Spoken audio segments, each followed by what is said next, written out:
এখনো চিনে জানে। সেই অনুযায়ী 13 জুনের যে ঐতিহাসিক বৈঠক করেছেন, সেই বৈঠকের আলোকে বাংলাদেশে অনতি বিলম্বে বাংলাদেশের মানুষের সবচেয়ে বড় সমস্যা হচ্ছে এই দেশে একটি নির্বাচিত সরকার নেই। একটি নির্বাচিত সরকার ছাড়া আপনার এই যে মহাযজ্ঞ পরিকল্পনা সংস্কারের কথা বলছেন, সেগুলো কোনোদিন বাস্তবায়ন করা সম্ভব নয়। কোন গণতান্ত্রিক রাষ্ট্রে গণতান্ত্রিক সরকার ছাড়া কোন সংস্কার সম্পাদন হয় নাই। এই সমস্ত ভৌতিক কথা কিন্তু হাসিনারা বলে শুনতাম। এই সমস্ত আজগুবি কল্পনা প্রসূত কথাবার্তা হাসিনারা বলে শুনতাম। ডক্টর মোহাম্মদ ইউনূস আপনার আমলে এই সমস্ত কল্পনা প্রসূত কথা শুনতে চাই না।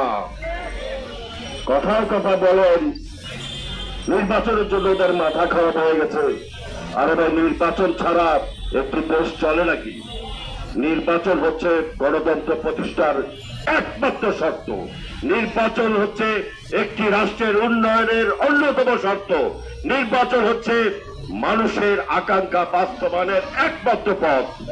অতএব মানুষের আকাঙ্ক্ষা বাস্তবায়ন যদি করতে চান, গণতন্ত্রকে যদি পুনঃপ্রতিষ্ঠা করতে চান, মানুষের রায় অনুযায়ী যদি দেশ পরিচালনা করতে চান, নির্বাচন ছাড়া অন্য কোন পদ্ধতি নাই।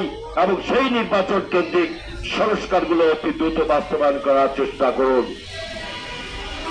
আপনাদের সকলকে ধন্যবাদ। আগামী দিনে এই আওয়ামী ফ্যাসিবাদ